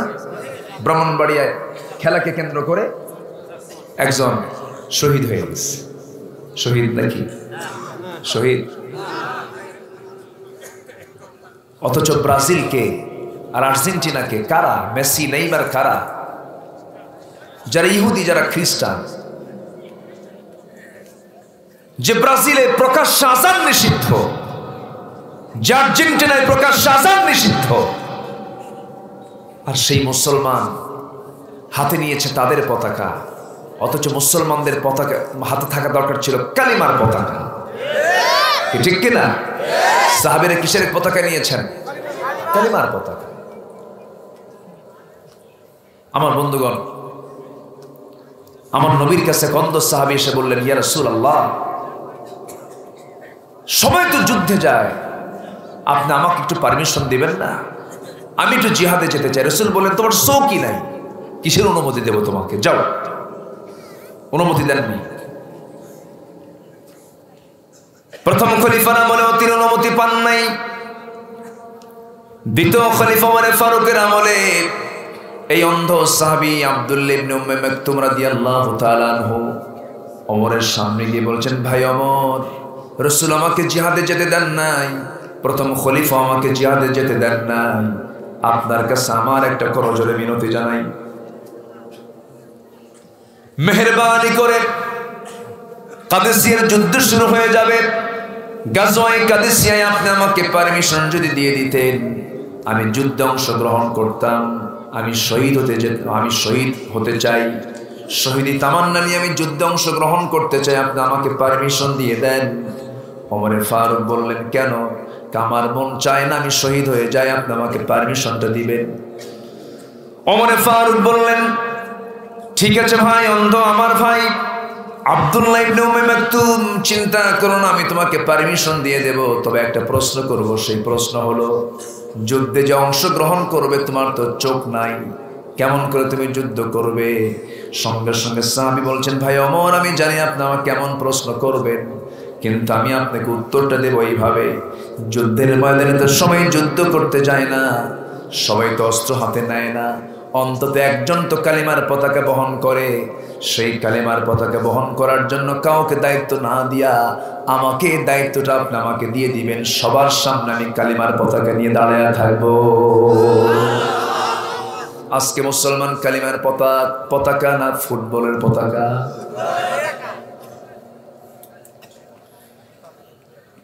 আমার বন্ধুগণ, ওমরে ফারুক তাকে পারমিশন দিয়ে দিলেন, যুদ্ধের ময়দানে অংশগ্রহণ করলেন। সে অন্ধ সাহাবী, তিনি আল্লাহর কাছে প্রার্থনা করেন, আল্লাহ সারা জীবন যুদ্ধে অংশগ্রহণ করতে পারি নাই, আজকে পারমিশন পেয়ে গেছি, আমি যেন শহীদ হয়ে যাই। এই দোয়া করে তিনি চলে গেলেন। তার নিয়ত হলো তিনি সবার সামনে কালিমার পতাকা নিয়ে তিনি দাঁড়ায় থাকবেন। ঠিক তেমনই হয়ে গেল। চোখে দেখেন না সেই সাহাবী কালিমার পতাকা নিয়ে এক পায়ে দাঁড়িয়ে আছেন একটা জায়গায়। দূর থেকে তীর মারা হলো, শাহাদত বরণ করলেন সেই সাহাবী। সেই সাহাবীর চিন্তা হলো, আল্লাহ আমি যদি শহীদ হয়ে যাই, বুকের তাজা রক্ত নিয়ে তোমার সামনে হাজির হয়ে যাব। তুমি আল্লাহ আমাকে প্রশ্ন করবে, আব্দুল্লাহ রে, এতগুলো লোকের মধ্যে তোর গায়ে রক্ত কেন, তোর চেহারায় রক্ত কেন, এমন রক্তাক্ত অবস্থায় তুই আমার সামনে হাজির হয়েছিস কেন? সে সময় বলবো, আল্লাহ তোমার জমিনে তোমার দিন কায়েমের জন্য বুকের তাজা রক্ত ঢেলে দিয়েছি। আল্লাহ তুমি সেই সময় বলবে, ও আব্দুল্লাহ, আজকে কোনো হিসাব না, আমি তোর আজকে সোজা জান্নাত দিয়ে দিলাম। কিছু কিছু মৃত্যু আছে যে মৃত্যু বরণ করতে পারলে পরে তার কোনো হিসাব হবে না, কবরে কোনো প্রশ্ন হবে না। এর মধ্যে একটা শ্রেণী হলো যারা শহীদ হয়ে যাবে, তাদের কোনো কবরে প্রশ্ন নাই। মৃত্যুবরণ করার সঙ্গে সঙ্গে তাদের জান্নাতের ফ্লেভার তাদেরকে দেওয়া হবে। শহীদি মৃত্যু হলো জান্নাতে ঢোকার রাজপথ, বিশাল একটা মাধ্যম। আমার বন্ধুগণ, সেই জন্য আমি বলতে চাচ্ছি, আমি আপনি এই দুনিয়া থেকে চলে যাব, এক নাম্বার সবচেয়ে বড় অর্জন হলো আমরা ঈমান আনবো কার উপরে? আসতে বলবেন না, কার উপরে? আল্লাহ বলছেন, ভালো করে যদি ঈমান আনতে পারো, আমলে সালেহ যদি করতে পারো, আমি আল্লাহ ওয়াদা করছি, ইন্নাল্লাযীনা আমানু ওয়া আমিলুস সালিহাতি কানাত লাহুম জান্নাতুল ফিরদাউসি নুজুলা খালিদিনা ফিহা লা ইয়াবগুনা আনহা হিওয়ালা। জোরে বলুন আল্লাহু আকবার। ঈমান যদি আনতে পারো, আমলে সালেহ যদি করতে পারো, এই দুটো কাজ যদি করতে পারো, আমি আল্লাহ তোমাকে ওয়াদা করছি, আমি তোমাকে এক নাম্বার জান্নাত, জান্নাতুল ফিরদাউসটা আমি তোমাকে দিয়ে দেব। জোরে বলি সুবহানাল্লাহ। জান্নাতুল ফিরদাউস কি সবাই পেতে চান নাকি? কারা কারা পেতে চান একটু হাত তোলেন তো। জান্নাতুল ফিরদাউস পেতে চান কারা? একটু হাতটা সোজা করেন। ও আল্লাহ, তোমার ভিডিও দিয়ে বান্দাদের হাতগুলোকে তুমি আল্লাহ রেকর্ড করে নাও। জোরে বলি আমিন, আরো জোরে আমিন। হাত নামান। এখন কথা হলো, জান্নাতুল ফিরদাউস তো সবাই আমরা নিতে চাই, জান্নাতুল ফিরদাউসটা কোথায় বলেন? সবাই তো চুপ মেরে গেলেন, কেউ তো বলেন না। জান্নাত আছে না নাই? জান্নাত আছে না নাই? আচ্ছা, সে জান্নাতটা কোথায়? আল্লাহর কাছে। আল্লাহর কাছে, এটা ঠিক আছে, কিন্তু জান্নাতের একটা অ্যাড্রেস আছে না নাই বলেন তো? আছে না নাই? কোরআনে আছে? আছে, আছে। কোরআন তো এমন একটি কিতাবের নাম যে কিতাবের ভিতরে জান্নাতের দাগ নাম্বারও আছে। এই আমার আপনার জমির দাগ নাম্বার নেই? দাগ ছাড়া কোনো জমি আছে না? এই এলাকায় দাগ টাক লাগে না? দাগ নাম্বার, খতিয়ান নাম্বার, সিএস, এমআরআর, আরএস, আর কি কত কি ডিআরএস। আচ্ছা, তাহলে কত কি লাগে? 60-70 বছরের জিন্দেগিতে যদি এতগুলো দাগ নাম্বার লাগে, সর্বনিম্ন জান্নাত দেওয়া হবে একজন ব্যক্তিকে 10টা পৃথিবীর মতো একটা জান্নাত। জান্নাত মনে হয় ছোট হয়ে গেল, এত আস্তে সুবহানাল্লাহ বললে হবে নাকি? আরো জোরে, আরো জোরে। সবাই কি জান্নাত নেবেন? জান্নাতে কিন্তু ঘুম নাই। জান্নাতে কি নাই? ঘুম নাই। জিহাদ, জান্নাতে ঘুম নাই। কিন্তু দুনিয়াতে কি আছে? আস্তে কর, ঘুম আছে না নাই? আছে। দেখেন একটা ছেলে ঘুমাচ্ছে, বুঝলেন? ওরে ডাক দিলেন। ঘুমটা আমাদের জন্য লস। ঘুমালে লস না বলেন তো? জান্নাতে গিয়ে যদি লস প্রজেক্টই পাই তাহলে এটা কেমন হবে? জান্নাতে কোনো ঘুম থাকবে না। জোরে বলে সুবহানাল্লাহ। জাহান্নামে মনে হয় ঘুম আছে। হ্যাঁ, জাহান্নামে ঘুম আছে। জাহান্নামে তো লা ইয়ামুতু ফিহা ওয়ালা ইয়াহইয়া, মরবেও না বাঁচবেও না। ও আরেক মুসিবত, এমন ফেরেশতা যা চোখেও দেখে না, কানেও শোনে না। চোখে দেখে না, কানে শোনে না, মুখেও কিছু বলেন, খালি পিটো, খালি কি পিটো। যারা অত্যাচার করছো, যারা নিরপরাধ মানুষদের উপরে জুলুম করছো, তোমাদের জন্য ওই ফেরেশতা প্রস্তুত আছে। আসতে বলবেন না, জোরে বলুন ঠিক কিনা? আমরা ইহজন্মে বিচার না পেলেও আমরা আদালতে আখিরাতে সেই বিচার আমরা পাবো। জোরে বলি ইনশাআল্লাহ। সেই দিন সবার সামনে আছে না নাই?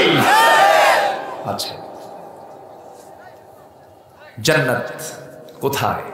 অনেক দূর জান্নাত। এই জান্নাতের জন্য একজন মহিলা কি সুন্দর দোয়া করেছেন।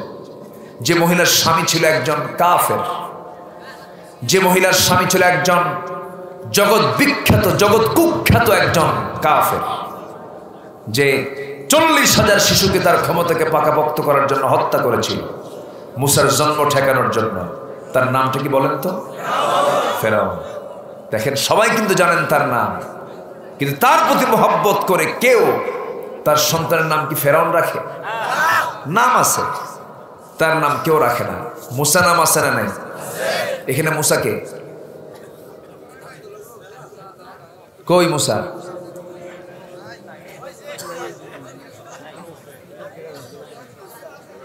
থাকার তো কথা আছে, দুই একটা আছে। আচ্ছা, মুসা পাওয়া যায়, ঈসা পাওয়া যায়, ইব্রাহিম পাওয়া যায়। দেখি এখানে ফেরাউন কি আছে নামে? ফেরাউন হাত তুলে আছে কে? কেন নেই? ফেরাউন ছিল সন্ত্রাসীদের গডফাদার, ফেরাউন ছিল খুনি, ফেরাউন ছিল জালিম। এই জন্য তার নামে কেউ নামকরণ করে না। মুসার নাম আছে না নাই? আচ্ছা। সেই ফেরাউনের স্ত্রী আসিয়া আলাইহিস সালাম, আমার মা, আমার বোন, আজকের মাহফিলে যারা এসেছেন, দেখুন ঈমান কাকে বলে। 3টা গুণ আজকে আমরা শিখে যাব, 3টা গুণ আমরা আজকে অর্জন করে যাব। 1 নম্বর হলো ঈমান আনবো আমরা কার উপরে? আসিয়া আলাইহিস সালাম কেমন মা, কেমন মহিলা ছিলেন আমার মায়েরা শুনুন। কাফেরের ঘরে তার বসবাস, স্বামী হলো ফেরাউন। ফেরাউন যখন জানতে পারল আসিয়া আলাইহিস সালাম ইসলাম কবুল করেছেন, দিন গ্রহণ করেছেন, ফেরাউন বলছে, আসিয়া শুনলাম তুমি নাকি দিন গ্রহণ করেছো। আসিয়া মুস্কি হাসি মেরে বলছেন, আমার স্বামী, আপনি আমাকে এমন করে প্রশ্ন করবেন কেন? আপনি আমার থেকে শুনে নেন, আশহাদু আল্লা ইলাহা ইল্লাল্লাহু ওয়াহদাহু লা শারীকা লাহ। আমি আল্লাহ ছাড়া কাউকে বিশ্বাস করি না এবং তিনি ছাড়া কোনো ইলাহ নাই, তার কোনো শরীক নাই। এমন কথা শোনার সঙ্গে সঙ্গে ফেরাউন বলছে, আসিয়া, আমি তোমাকে কত ভালোবাসা দিলাম, আমার দরবারের তোমাকে আমি দ্বিতীয় ব্যক্তি বানালাম, তুমি হলে মিসেস ফেরাউন, তোমার সম্মান যশ খ্যাতি কত আমি উচ্চকিত করেছি, তুমি আমার সঙ্গে এরকম করে আচরণ করবে, তুমি মুসার দিন গ্রহণ করবে, আমি এটা কল্পনাই করতে পারি নাই। আসিয়া বলছেন, আমার স্বামী, আপনি আমাকে যে প্রশ্ন করছেন, দুনিয়ার সব কিছু দিয়ে দেব, কিন্তু আমার ঈমানকে কখনো আমার হাত ছাড়া করব না। জোরে বলুন সুবহানাল্লাহ। আসিয়া আলাইহিস সালাম বললেন, আমার স্বামী, আমি আপনাকে ভালোবাসি, আমি আপনাকে মহব্বত করি, আপনার হক আমি আদায় করতে সচেষ্ট থাকবো, কোনো সমস্যা নাই। তবে আমার দিন নেই, ইসলাম নেই, ঈমান নেই, আপনি কোনো প্রশ্ন করতে পারবেন না। এবারে ফেরাউন বলছে, আসিয়া শোনো, আমার সঙ্গে ঘর সংসার করতে গেলে ঈমান তোমাকে ছাড়তে হবে। এবার আসিয়া বলছেন, আমার স্বামী, আপনি কি করবেন জানি না, তবে একটা প্রশ্ন, সেটা হলো আমার প্রতি আপনার অত্যাচারের পরিমাণ যত বেড়ে যাবে, আমার ঈমানটা তত মজবুত হয়ে যাবে। জোরে বলি সুবহানাল্লাহ। ফেরাউন তার মন্ত্রী পরিষদ নিয়ে বসে গেল, হামানকে বলল, হামান কি করা যায়? হামান বলছে কোনো আপিল করা যাবে না এই জায়গায়, কোনো চিন্তা করা যাবে না এই জায়গায়, তাকে মেরে ফেলতে হবে, হত্যা করতে হবে। যখন জল্লাদকে ডাকা হলো, কিছুক্ষণের মধ্যেই তাকে করাত দিয়ে চিরে 2 টুকরো করে শহীদ করে দেওয়া হবে। আসিয়া আলাইহিস সালামকে শেষবারের মতো তার স্বামী বলছে, ফেরাউন বলছে, আসিয়া এখনো সময় আছে, কি করবে বলো? আসিয়া মুস্কি হাসি মেরে বলছেন, স্বামী গো, আপনি আমার বিষয়টা এখনো বুঝতে পারেন নাই। সব মেনে নেওয়া যায়, কিন্তু ইমানটা ছেড়ে নেওয়া মেনে নেওয়া যায় না। ইমান আমি ছাড়তে পারবো না। চট করে তার 2টা হাত কেটে ফেলা হলো, ফিঙ্কি দিয়ে রক্ত পড়া শুরু হলো। আসিয়া বলছেন, স্বামী গো, আপনি আমার কি করবেন জানি না। এবার বলা হলো, আসিয়া এখনো সময় আছে, অঙ্গহানি নিয়ে মানুষ দুনিয়াতে বাঁচতে পারে, এখনো সিদ্ধান্ত তুমি পাল্টাতে পারো। আসিয়া বলছেন, আমি সিদ্ধান্ত অটল থেকে গেলাম, কারণ আমার নাকের মধ্যে আমি জান্নাতের ঘ্রাণ পেতেছি। এমন তার ঈমান এনেছেন। জান্নাতের আকাঙ্ক্ষা তাদের কি পরিমাণ তীব্র থেকে তীব্রতর ছিল। আসিয়া আলাইহিস সালাম সেই সময় যে দোয়াটা করেছেন, সূরা তাহরিমের শেষের দিকে 4 জন নারীর দৃষ্টান্ত এসেছে। কয়জন নারীর বলেন? 4 জন নারীর মধ্যে হচ্ছে 2 জন নবীর স্ত্রী, লূত আলাইহিস সালাম, ইমরাত লূত ওয়া ইমরাত নূহ। আমার ভাইয়েরা, নূহের স্ত্রী এবং লূত আলাইহিস সালামের স্ত্রী, 2 জন নবীর স্ত্রী ছিল খারাপ, ঈমানহীন ছিল, ঈমানহীনা ছিল। আবার আল্লাহ তাআলা ইমরাত ফিরাউনের কথা বললেন, ও দুনিয়ার নারীরা দেখো, একজন নারী ফেরাউনের ঘরে থাকার পরও সে ঈমান থেকে এক চুল পরিমাণ নড়ে নাই। যেরকম সুবহানাল্লাহ। অনেক মহিলা বলে, হুজুর আমার স্বামীটা খারাপ। আমি তখন পাল্টা জবাব দিতে নিয়ে বলি, ও আমার মা, আপনি আপনার স্বামীকে যে খারাপ বললেন, সেই স্বামীটিকে ফেরাউনের চেয়েও খারাপ নাকি? নারীদের জন্য একটা মডেল হচ্ছে আসিয়া আলাইহিস সালাম।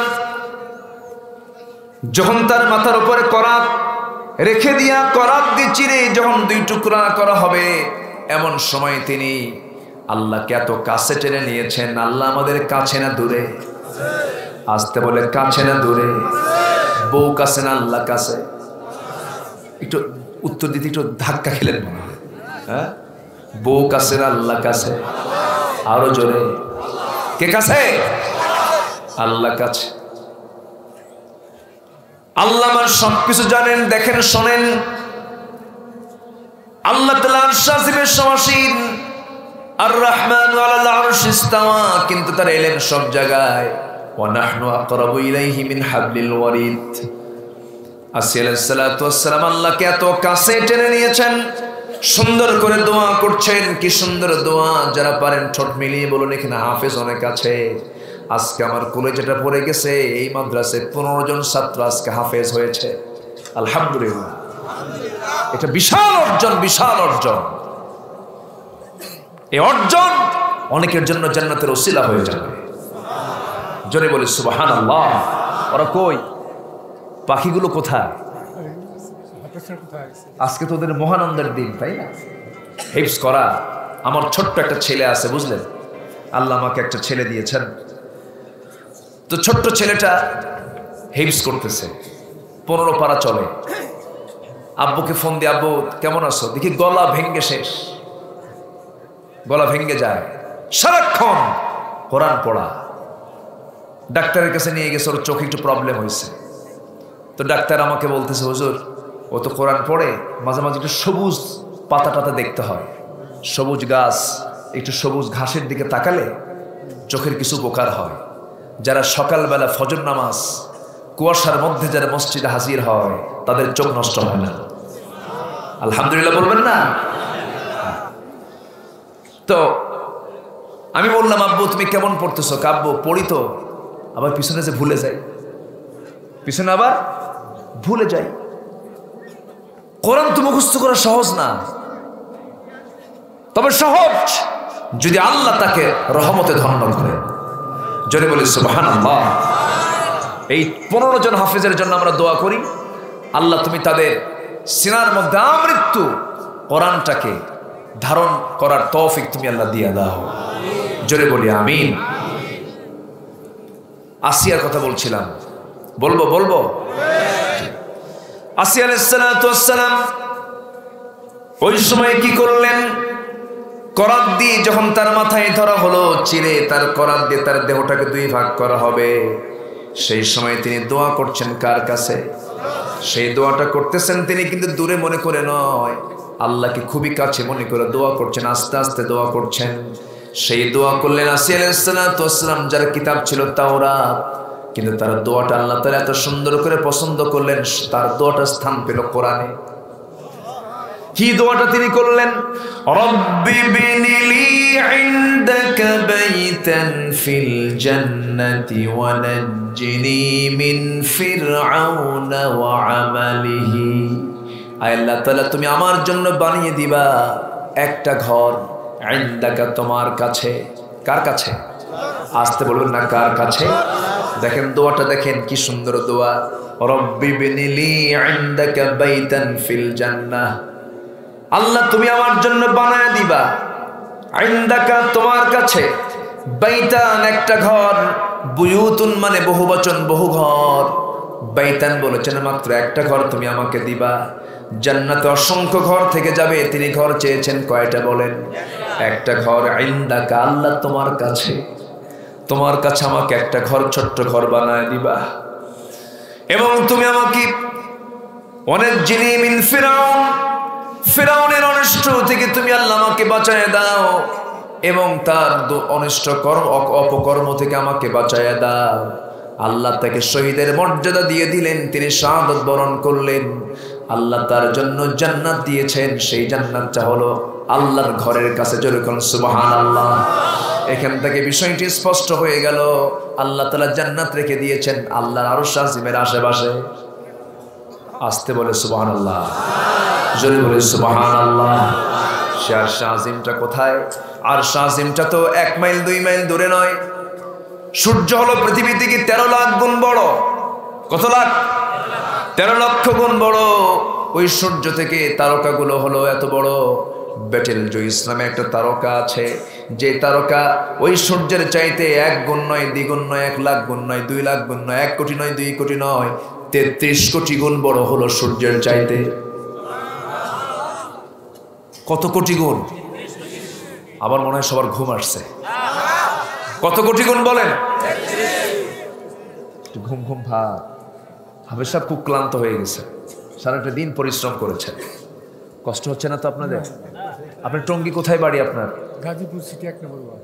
গাজীপুর সিটি, বিকেএসপির সাথে। বিকেএসপির সাথে। জি আলহামদুলিল্লাহ, আপনি অত্যন্ত ভাগ্যবান যে আপনার পিতার নামে একটা মাদ্রাসার নামকরণ হয়েছে। বাবা নিজে হাতে করে গেছে। জি বলি আলহামদুলিল্লাহ। আল্লাহ তার বাবার কবরটাকে জান্নাতের টুকরা বানায় দাও। মুরব্বীকে এই মাদ্রাসার যোগ্য পৃষ্ঠপোষক বানিয়ে দাও। মাদ্রাসার সুখে দুঃখে তাকে কাজে আঞ্জাম দেওয়ার তৌফিক তুমি আল্লাহ দিয়ে দাও। আমি ওয়াশরুম গিয়েছিলাম ওযু করার জন্য, হাম্মামখানা ওযুখানার দিকে গিয়েছিলাম, খুব ভালো লেগেছে, খুব সুন্দর পরিষ্কার করে পরিচ্ছন্ন। সেখানে মাদ্রাসার ছাত্রদের জন্য ব্যবস্থা করা হয়, যারা ওযুর ব্যবস্থা করবে আল্লাহ তাদের জান্নাতের ব্যবস্থা করবে। আসেন দোয়া করি। দোয়া করবেন না? আলোচনা চালাবো, আলোচনা চলো। হুজুর মরুক।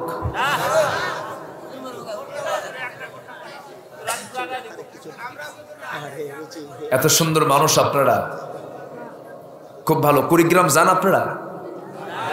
কই কুড়িগ্রাম যান? আমার তো মনে হয় এর চাইতে মনে হয় এইদিকে গেলেই সুবিধা হয়, মানে ও ঠিক আছে, মানে জাস্ট কুড়িগ্রাম হলো অফিস আদালতের জন্য, অফিসিয়াল কোনো কাজ ছাড়া মার্কেটের দরকারে যাওয়ার প্রয়োজন নাই। ভালো, খুব ভালো। আমি একটু ফ্রি হয়ে আপনাদের সঙ্গে কথা বলছি। তাহলে তারকাটা হলো সূর্যের চাইতে 33 কোটি গুণ বড়। কল্পনা করা যায়, আগে ছোটবেলায় ওয়াজ শুনতাম যে সর্বনিম্ন জান্নাত হলো 10টা পৃথিবীর মতো একটা জান্নাত একজন ব্যক্তিকে দেওয়া হবে। মনে মনে ভাবতাম এত জায়গা কই? ছোটবেলা যখন ছিলাম এত জায়গা কোথায় আল্লাহ পাবে? কিন্তু যখন এই তারকার দিকে তাকায় দেখলাম না, জায়গা তো অনেক। সূর্যের চাইতে 33 কোটি গুণ বড়। আল্লাহু আকবার বলেন। সবচেয়ে নিকটবর্তী তারকা হলো প্রক্সিমা সেন্টারাই। যারা একটু গবেষণা করেন মহাকাশ নিয়ে তাদের কাছে এই আলোচনাগুলো মজা লাগবে। প্রক্সিমা সেন্টারাই যদি কেউ যেতে চান, চাঁদের দেশে আমরা গিয়েছিলাম। মানুষ চাঁদের দেশে যায় নাই? গিয়েছিল নীল আর্মস্ট্রং। জি, এখন যদি কোনো সলিমুদ্দি চাঁদের দেশে না গিয়ে প্রক্সিমা সেন্টারি নামক তারকার দেশে যদি যেতে চায়, তাহলে অ্যাপোলো 11 নামক একটা যানবাহন আছে বর্তমান পৃথিবীতে তৈরি করেছে বিজ্ঞানীরা, যার ঘন্টার গতি হলো 39,000 কিলোমিটার। এই কিলোমিটার বেগে যদি কেউ সেই তারকার দেশে প্রক্সিমা সেন্টারে যেতে চায়, তার সময় লেগে যাবে 1,15,000 বছর মাত্র। কারা কারা যাবেন হাত তোলেন। কম সম্ভব? আসতে কবেন না, সম্ভব। বাঁচবো কয়দিন? লাগবে হলো 1,15,000 বছর। গেল। জান্নাত কোথায় এটা বলে দিচ্ছি। জান্নাত তো আমরা নেব, কিন্তু জান্নাতের ঠিকানা একটু দেখেন। এরপরে এই তারকা, এ তো মহাশূন্য। একটা তারকা না তো, গ্যালাক্সি আছে, গ্যালাক্সি। এক একটা গ্যালাক্সির মধ্যে কোটি কোটি তারকা আল্লাহ পাক সেট করে রেখেছেন। আর গ্যালাক্সি একটা অসংখ্য গ্যালাক্সি মহাকাশ আল্লাহ পাক ঝুলিয়ে রেখেছেন। এরপরে মহাকাশ, নীল দেখি, নীল আকাশ, ব্লু স্কাই।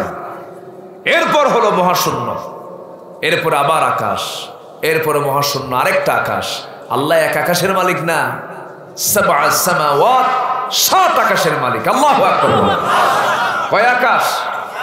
7 আকাশ। এক আকাশ তারা তুই, একা দেখিস নে। কি গুনতে দিস তুই? দেখছেন, ভালোই তো গান পারেন দেখে। গান এরকম গায়ে লাভ নাই। গান গাবো কার? আসতে বলবেন না, গান গাবো কার? আল্লাহ। আল্লাহ আমার রব, এই রবি আমার সব। জোরে আল্লাহ আমার রব, এই রবি আমার সব। দমে দমে তনু মনে তারি অনুভব। আল্লাহ আমার রব, এই রবি আমার সব। তোমার মদদ পেলে আমি আর না কিছু চাই। তোমার প্রেমের অনল আমি কি দিয়ে নে ভাই। যার হয়েছ তুমি তার নেই যে পরাভব, নেই যে পরাভব। আল্লাহ আমার রব, এই রবি আমার সব। দমে দমে তনু মনে তারি অনুভব। আল্লাহ আমার রব, এই রবি আমার সব। ঠিক কিনা? আল্লাহ ছাড়া কেউ আছে কিছু? আমার আপনজন বলতে কে আছেন? আল্লাহ। এই 7 আকাশের উপরে আমার আল্লাহ তাআলার আরশ আজিম। জোরে বলে সুবহানাল্লাহ। সাব্বিহ ইসমা রাব্বিকাল আ'লা। সবার উপরে তিনি কে? আল্লাহ। সে আরশ আজিমের মেহমান হয়েছিলেন আমার নবী মুহাম্মদ সাল্লাল্লাহু আলাইহি ওয়াসাল্লাম। তিনি কি জান নাই? কার ফ্লাইটে চড়ছেন? এই বলেন বলেন বলেন, কার ফ্লাইট? নরমাল ফ্লাইট নেই, স্পেশাল ফ্লাইট। তাহলে আমরাও যদি সেই জান্নাতে যেতে চাই, নরমাল ফ্লাইটে হবে না স্পেশালে চড়তে হবে? নরমাল ফ্লাইট ওই 10,000 ফিট, 20,000 ফিট, 30,000 ফিট উপরে উঠে কাজ। কিন্তু আল্লাহ তাআলা এমন ফ্লাইট দিবেন স্পেশাল বান্দার জন্য, ওই ফ্লাইটে চড়ে সোজা পুল সিরাত পার হয়ে আর শাহজমের পাশে জান্নাতে চলে যাবে বান্দা। আল্লাহু আকবার। সম্মানিত ভাইয়েরা, সেই জান্নাত পাওয়ার জন্য আমরা আল্লাহর দফতর থেকে সিদ্দিক খেতাব নেব, সত্যবাদীর খেতাব নেব। নাম্বার 1, আমরা ঈমান আনবো কার উপরে? আল্লাহর উপরে। নাম্বার 2 হলো ওয়ালাম ইয়ারতাবু, যারা সন্দেহ করবে না, ঈমানের পরে যারা সন্দেহ করবে না। সন্দেহমুক্ত হওয়ার জন্য আমাকে আপনাকে কোরআন বেশি করে পড়া দরকার, কোরআনটাকে রিসার্চ করা দরকার। জেনে আমল করার না জেনে আমল করার মধ্যে তফাৎ আছে না নাই? আসতে বলবেন না, আছে না নাই? আমরা সমস্ত কাজগুলো জেনে আমল করব, সমস্ত আমলগুলো আমরা জেনে করব। জোরে বলি ইনশাআল্লাহ। সকল সন্দেহ দূর হয়ে যাবে। ইলম কখনো বান্দাকে ঠকায় না। ইলম অর্জন করতে হবে, ইলমের জন্য আমাদের চেষ্টা চালাতে হবে। নাম্বার 3 হলো ওয়াজাহাদু ফি সাবিলিল্লাহি বিআমওয়ালিহিম ওয়া আনফুসিহিম। নাম্বার 3 হলো ওই সমস্ত বান্দাগুলো, যে সমস্ত বান্দারা আল্লাহর পথে জিহাদ করবে, জিহাদ করবে দুটো জিনিস দিয়ে, একটা মাল দিয়ে, একটা জান দিয়ে। এই 3টা কাজ যারা করবে আল্লাহ তাআলা বলছেন এই 3টা কাজের পুরস্কার হলো আমি আল্লাহ তাকে সিদ্দিক খেতাবে ভূষিত করব। জোরে বলে সুবহানাল্লাহ। জিহাদ আছে না নাই বলেন? আসতে বলবেন না, জিহাদ আছে না নাই? কিন্তু অনেকে বলে, ভুল ব্যাখ্যা দিয়ে বলে জিহাদ নবীর যুগে ছিল, এখন জিহাদ নাই। কিন্তু নবীর যুগে আবু জেহেল ছিল, এখন বুঝে আবু জেহেল নাই। আসতে বলবেন না, আছে না নাই? আবু জেহেল তো তারাই যারা মদের পক্ষে কথা বলে, আবু জেহেল তো তারাই যারা জেনার পক্ষে কথা বলে, আবু জেহেল তো তারাই যারা সুদের পক্ষে কথা বলে। সুদ আছে? রাজীবপুরে সুদ পাওয়া যায়? আর এখানে সুদ আছে? সুদ দেওয়া হয়? কেমন হলো এটা? কেউ উঠেন না এই সময়। এই সময় উঠলে কিন্তু ভাববো ওই লোকটা সুদ খায়। বসেন। সুদের কাছেও যাব না, জোরে বলি ইনশাআল্লাহ। সুদের ধারে পাশেও যাব না, জোরে বলি ইনশাআল্লাহ। হারাম যেটা, তার কোনো আরাম থাকতে পারে না। সকল হারামকে আমরা বর্জন করব। আল্লাহ তুমি সবাইকে দিন মেনে চলার তৌফিক দাও। ফজর পড়বেন কারা কারা, একটু হাত তুলে দেখান তো। ফজর পড়বেন কারা কারা, হাত তুলে দেখান। জোরে বলি ইয়া আল্লাহ, ইয়া রহমান, ইয়া রহিম, ইয়া হাইয়্যু, ইয়া কাইয়্যুম। আমার জীবনের সাগীরা কবিরা, ছোট বড় সব গুনাহ তুমি আল্লাহ মাফ করে দাও। জোরে বলুন ইয়া রাব্বাল আলামিন। হাত নামান। 5 শ্রেণীর জন্য কবরে কোনো আযাব হবে না, আযাব আল্লাহ পাক দিবেন না 5 শ্রেণীকে। এর মধ্যে একটা হলো শহীদ, আরেকটা হলো যার মৃত্যু শুক্রবারে হবে। সুবহানাল্লাহ বলবেন না? আজকে কি বার বলেন? আগামীকাল জুম্মা খুতবা আছে, আমাকে যেতে হবে। পেরেশানি আছে। আমার কাছে মনে হচ্ছে এটা একটা ভিন্ন দেশে আসছে আমি। সৌদি আরবে যেতে এত কষ্ট হতো না। যাই হোক, তাই না? কঠিন রাস্তাঘাটের যে অবস্থা। এলাকায় কি এমপি টেমপি আছে নাকি? আচ্ছা যাক, মনে হচ্ছে না তো এরকম অবস্থা। আল্লাহ তুমি সবাইকে, সবার জন্য যাতায়াত ব্যবস্থাকে সহজ করে দাও। জোরে বলি আমিন। যদি সুষম বন্টন থাকতো, খলিফা ওমর ফারুকের কথা, ফোরাত নদীর তীরে একটা কুকুর যদি অনাহারে মারা যায়, আর ইরাকের রাস্তা খারাপের কারণে একটা উটের যদি পা ভেঙে যায়, উটের পা ভাঙলো কেন, জবাব দিতে হবে আল্লাহর কাছে। তারা উটের পার চিন্তা করতেন, আর আমরা তো মানুষের পায়ে চিন্তা করি না। সম্মানিত ভাইয়েরা, আমি দোয়া করি আল্লাহ সকল প্রকার প্রাকৃতিক দুর্যোগ থেকে এলাকাকে তুমি আল্লাহ হেফাজত করো। কিন্তু দুঃখ লাগে যখন সমাজে জেনা বাড়বে, ব্যভিচার বাড়বে, গান বাজনা বাড়বে, নৃত্য পরিবেশন বাড়বে, তখন সমাজে দুর্ভিক্ষ চলে আসবে, গজব চলে আসবে। বলেছেন মুহাম্মদ সাল্লাল্লাহু আলাইহি ওয়াসাল্লাম। সম্প্রতি কিছুদিন আগে ভারতের বলিউডের এক অভিনেত্রী এসেছিলেন বাংলাদেশে দোয়া করতে, বুঝলেন? দোয়া করতে আসছিলেন। দোয়া করিতে আসিয়া ওনার দোয়ায় সামিল হওয়ার জন্য কিছু মুসলমান আমার দেশের, ওনারা টিকিট কাটিয়ে গেলেন সেই দোয়ার অনুষ্ঠানে। টিকিটের মূল্য হলো 20,000 টাকা, কিন্তু উনি মঞ্চে আসিয়া না নাচিয়া শুধু আনাকুম জানাকুম কইরে চলে গেলেন। কি কথা কি বুঝতেছেন? পরে সাংবাদিকদেরকে বলতেছেন যে আমাদের এই যারা টিকিট কাটছে তারা বলতেছে আমাদের 20,000 টাকায় টিকিটটাই পুরোটাই বৃথা, কেন আমরা তার একটু নাচনটা দেখতে পারলাম না। তোমার বাড়িতে বউ নাই?